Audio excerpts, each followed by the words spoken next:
Welcome to the Real Estate Syndication Show. Whether you are a seasoned investor or building a new real estate business, this is the show for you. Whitney Sewell talks to top experts in the business. Our goal is to help you master real estate syndication. And now your host, Whitney Sewell. This is your daily real estate syndication show. I'm your host, Whitney Sewell. Today, our guest is Mark Ainley. Thanks for being on the show, Mark. Thanks for having me. It's a pleasure. I know you have an awesome audience and you have awesome content, so I'm happy to be here. I'm happy to be able to contribute. Yeah, Mark is a Chicagoland area real estate expert with extensive experience in growing his own residential and commercial portfolio in the last 15 years. In addition to the development and construction experience, Mark is a founding partner of GEC Realty and Development, which is known to be Chicago's most responsive property management company with management close to, and I know the bio says 1,000, but I think you mentioned 1,200 units, before we got started here. So, and 2 million square feet of commercial space as well under management. So he's been featured on CNBC's TV show, The Deed, chronicling one of his rehabs and his company's struggles with strong growth. So Mark, welcome to the show. Grateful to get to meet you and have you on. And, why don't you give us a little more background just about yourself? And I know you've done construction, you've done lots of different things, and now you have a great management company. But I know one thing you can really help us with too is just how you've been so successful and just connecting with the right people and networking, and some of those tips that I know is going to be very helpful to the listeners and myself. Yeah. So first off, thanks for having me on here. I'm happy to have this opportunity. Secondly, anytime you get to share experience, especially mistakes, I love to jump at it. So a lot of today, I'll talk about some of the mistakes I made. But the one thing that I love about real estate is there's so many different ways to make money, and up market, down market, whatever type of market you have, and the numerous different asset classes there's so many different approaches to making money. Some all at once or one at a time. But we have, I started off at a very young age as far as investing, and I actually, the first investment property I ever bought, I went through I hired the first bad contractor. He screwed me over. I rented to the first sad story tenant. We did a eviction or modern day catch for keys with her. And I said, I'm never doing management again. I was actually, after my first deal, I was almost discouraged. But getting back into real estate pretty quick after that, just working as a broker, and I was able to really learn so much facilitating deals. And, we were actually, for a handful of investors, taking the property, finding the property for an investor, doing the construction, which helped us get the crash course on the construction piece, and then selling it for them on the back end. So we were basically a turnkey flipper for investors. And that was really how we gained a lot of our experience in the early part of my career. And then just growing, throughout the years, we were fortunate enough and unfortunate enough to go through the downturn, which is something that, I got caught with my hand in the cookie jar on a few things. And then at the same time, I was able to grow from that, but yet also help a lot of people get out of their issues as well. So that, just going through a big cycle change like that was a huge experience in helping our growth. It sounds like, you've gained expertise through experience in lots of different aspects of the real estate business, no doubt about it. And after 15 years and all this experience, I wanted to ask you right off the bat, would you have done it differently? Or is there one area that you would say now, okay, if I'd have just focused on this one thing in the beginning, this would have been so much better? Or no, I've gained so much experience through all these things that, this has been the best route. I think I can answer it two different ways. Well, physically, as growing a business in general, our company, GEC Realty and Development, which really houses the construction, houses the management, houses the brokerage, and facilitates a lot of the investment side of things. If I would have grown and hired people faster, that would have helped me move faster. So a lot of the, my favorite book right now is the Who Not How by Dan Sullivan, and that. Yep. There it is. I've been mailing it out to people left and right.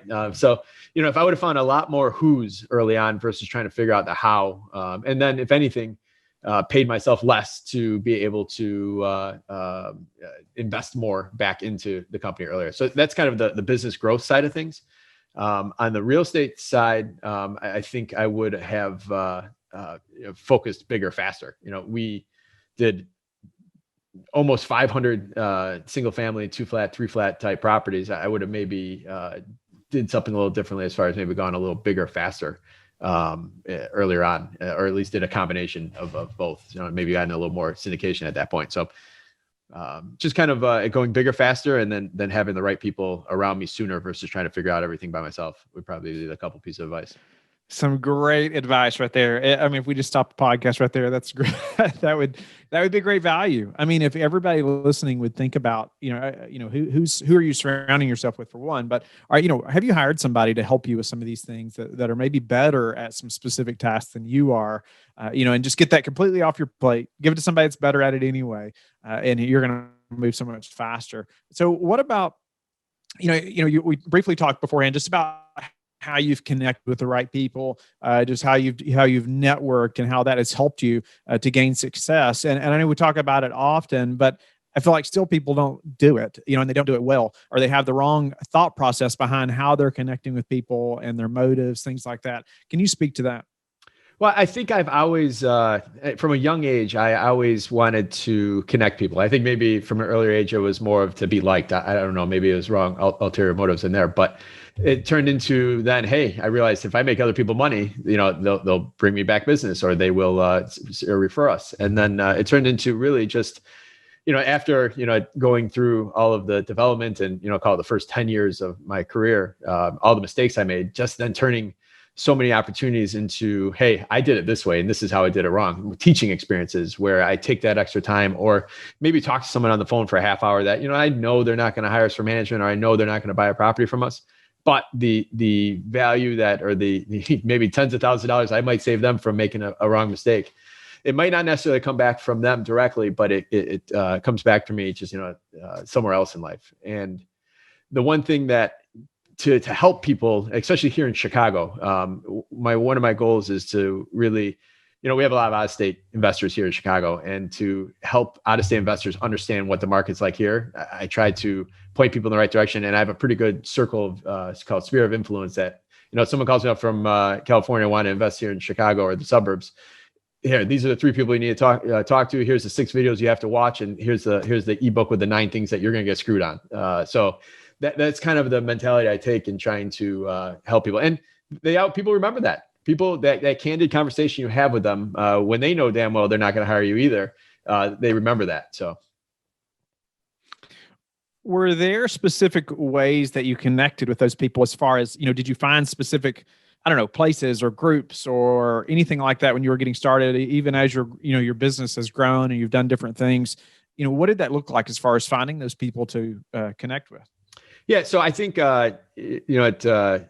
any one of these, BNI type groups on a local networking level, the chambers and all this stuff, I think that's where I got started. But that's a very small world in a very local market. And then expanding past that, getting into places, I think Bigger Pockets today, to me, is still one of the best places for me to get to know other real estate investors. And if you're on there adding value, that's huge for us. And then, of course, we've expanded our influence through our podcast, which is all about educating people on Chicago, what it's like to invest in Chicago, for anything from a single family to a trailer park. I guess there's different topics we talk about there. So was that your focus? I mean, when adding value to others, a lot of people say, well, I've not done anything in real estate yet. I don't have any value I can add to people. What do you say to that? Or how did you do that initially? Well, so I think that is a lot of yourself getting in the way of yourself. I think everybody, anybody that any noob, that's what my kids they call me a noob on all these different things. It's the word for newbie, I guess, nowadays. But any newbie type investor coming into the market, they have something. They might have a marketing expertise. They might have. For us, on our podcast, we have 3 or 4 people that have they want to be in real estate, but they haven't done deals yet. But one's helping us find sponsors, or one's helping us coordinate the YouTube videos and all that stuff. So everyone has something they can contribute. And when you're looking to be into real estate, there's plenty of, your own kind of superpower that you might not even realize you have. You might just be really good at coordinating things or keeping organization, when you could help a local real estate investor that isn't as savvy at staying organized, but he's good at facilitating big deals. So I think everyone has value to add to somebody else. They just have to kind of look inside themselves to find that. I like how you just right off the bat said, you're getting in the way of yourself. And I could not agree more. You have to, just change that mindset altogether. But, you mentioned like focusing on Chicago, like that's your expertise. That's where you're at. It's where your business is. So you're not telling people in Dallas about Dallas, right? I mean, you were focused on that. And how has that helped? I mean, I know it does. I mean, niching down in almost anything, helps you to gain just more knowledge and more credibility about so many things. But can you just speak to that, niching down, to focusing on Chicago as opposed to the mindset of, well, I hear it all the time personally. I hear people say, well, there's, it's just going to limit my network too much. Well, I'm very lucky that Chicago is a huge market, and I think, but there's plenty, even even there's a lot of cities that are half the size that your listeners are from. We have 10 million people here in the entire market, but even a million person market's still a really good area to play in and really focus in on. And I'll even take it even down a notch. We're even focusing on smaller stuff. I call it 100 units and under, and down to even single family and townhome type investing. So we narrow ourselves down even more. And think how many people you really need to work with. And then you kind of go from there. So if, for us to be successful in the next 5 years, we really only need for our property management to really grow at the rate we want to grow. We really only need to bring on 400 or 500 new clients to really hit our goals, which is to 3X our company. So when you look at it that way, that's not many people. So you really kind of have to go after what you're looking for in that sense and be able to hone in. Now, let me add one more thing. What I've became good at as well too is when I'm talking to somebody that's from California and they're looking at maybe a Texas market like Dallas or San Antonio, I know the property manager in San Antonio or Dallas that I'll refer them to. Hey, listen, if you're looking down there, check out this person. They're going to be the person that's going to guide you. So I try to, if they're not going to buy in Chicago and they're going to buy in Memphis, I'm going to make sure I connect them with the people that I've networked with over the years through different forums that I know are going to take care of them in other states. Now you add value there by just saying, hey, listen, I might not be able to help you, but this person will be able to help you down there. So that's awesome. No, you're adding value to them in a big way, and they're going to remember that. So maybe when they do think back about Chicago, you're going to be their man, right? Quality referrals. I love that. And I wanted to shift just a little bit here because I noticed, like in the bio, it says, Chicago's most responsive property management company. And I wanted to learn a little more about that because I think it's so important. It's the response time communication with your property management team, no doubt about it. How have you all gained to that title?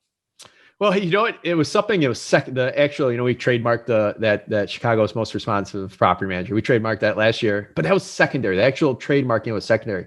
We realized, so everything I just told you about, to us working with investors early on and doing all those things, we've always been super responsive.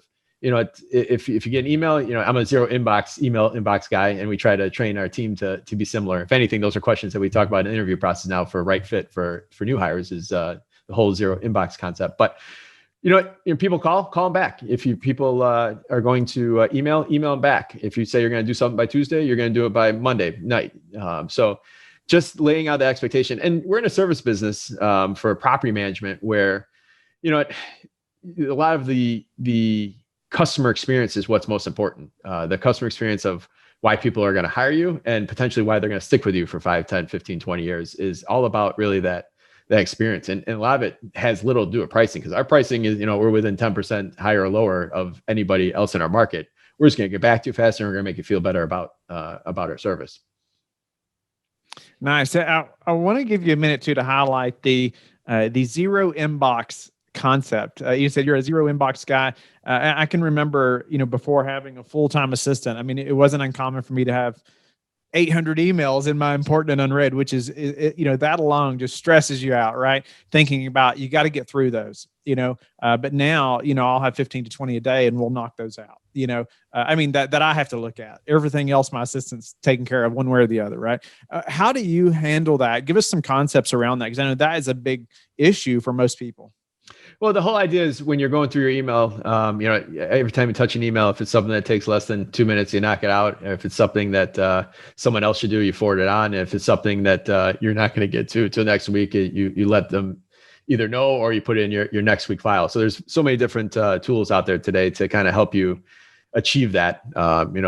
I've used Active Inbox and another system called SaneBox that I'm just able to kind of filter things out and move things around quickly to be able to get to what really the meat of some of the important emails. So out of 100 emails, like 5 of them might really be crucial for the success of my company or my next step, or maybe something that a deal I'm trying to get done. So just trying to make sure that you're able to hone in on those and they're not getting buried in an inbox that's got 11,000 emails. That's the important thing. So I remember I was listening to, I can't remember how to say his name, Eric Ries or Rees. Yep. He's a lean startup guy. I know he talks about a lot about what you just talked about as far as the zero inbox method, doing something with it right then, so you don't have to come back to it again later. I think it's incredible. And just that responsiveness just says a lot about you. I just feel like it's a great touch with investors or clients, right? When you're just back to them right away. Highlight, I guess, too, some of the property management side, and how you've had this growth. I know, in the bio too, it says like you highlight in that show, you all talked about the struggles with strong growth. What does that mean? So I think anybody gets into, the whole E-Myth concept. You get into, you open a bakery because you're good at making pies, or you open a management company because you know how to collect rent. But once you get to a certain point, you have to start hiring people and managing people and managing emotions and figuring out benefits and all that stuff. I think a lot of that, that's where a lot of small companies get in trouble. And that's why, a lot of them never make it, or ultimately you create a job for yourself. And after 10 years, you simply sell it because you're so worn out, you'd rather work for somebody else. And I think a lot of our struggles over time was, not even a lot of our struggles. I think we grew back to that whole concept earlier that I said that we didn't hire people quick enough. We were always 6 months behind hiring the person that we should have been hiring 6 months in advance. So we were always a year behind the next person we're hiring. And because of that, we would put the effort into hiring. It's like you sit down with them. It's like, oh man, I can see myself working with you, and you hire them. And they weren't even probably the right fit a lot of times. So we went through some of that organizational cleanup, and a lot of when we were on the CNBC show, The Deed, it was highlighting a lot of those things. The mistake that we ultimately ended up getting on that show for was we bought the wrong property. And it was really just because me as one of the partners of this large investment group that we were running, I was still running around looking at properties because we had lack of systems or lack of people in place. And getting past that was a lot. And we've came a long way. But as you grow, any growing company, you grow, you hit a ceiling, and you gotta adjust systems. Things break, and you gotta fix them. So that's what I've learned to have fun with. Before it used to be a dread. Now it's like, all right, cool. But a lot of that comes down to having the right people around. It's a good problem to have, right? As long as you're willing to face that problem and tackle it. Yeah. Right. So you get to see so many deals. You get to talk to so many investors, including your own deals, things like that. And I love to ask people that are, especially as experienced as you are, how they prepare for a downturn, or maybe how you see other people preparing for a downturn. What do you see in underwriting right now? What makes the properties that you're managing or properties that you have in your portfolio, what makes them just recession resistant, the most over other properties? Well, I think one benefit that we have going into this type of conversation right now, or what I have with people looking at the market, is we've never hit here in Chicago and Illinois. We never hit the highs in call it 90% of the area that we were at in 2007. Now, the rest of the country, you guys have blown those numbers out of the water for the most part, where we're still struggling to get up there. And there's a couple of reasons for that.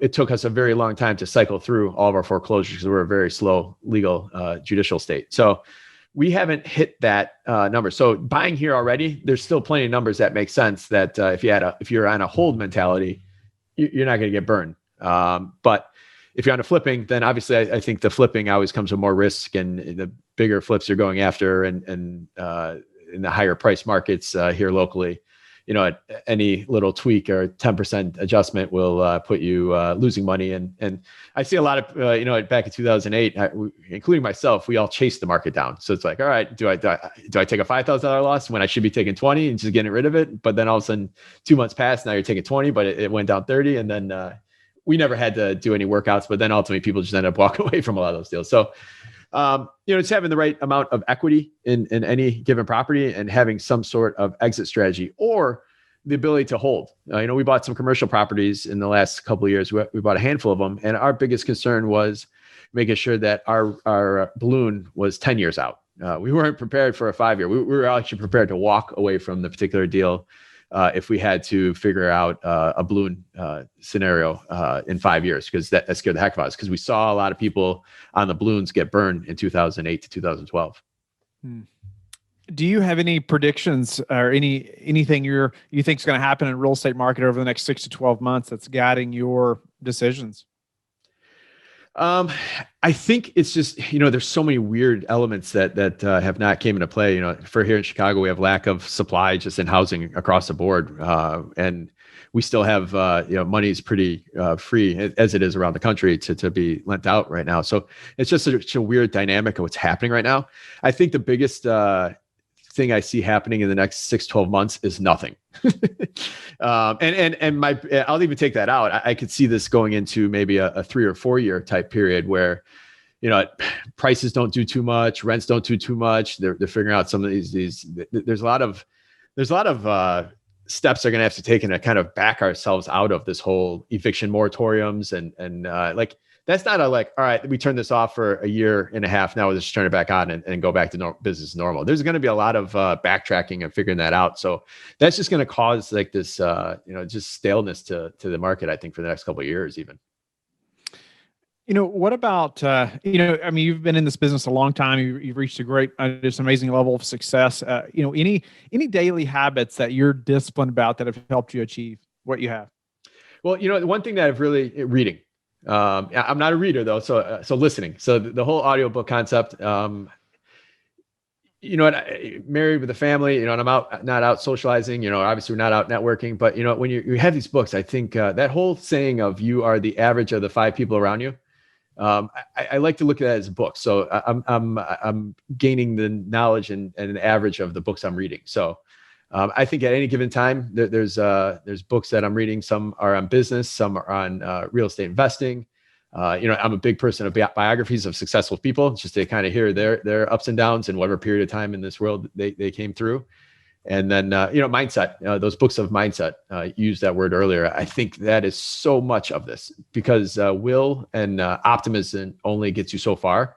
It's the mindset that's going to carry you through the tougher times when your optimism is wiped out for something.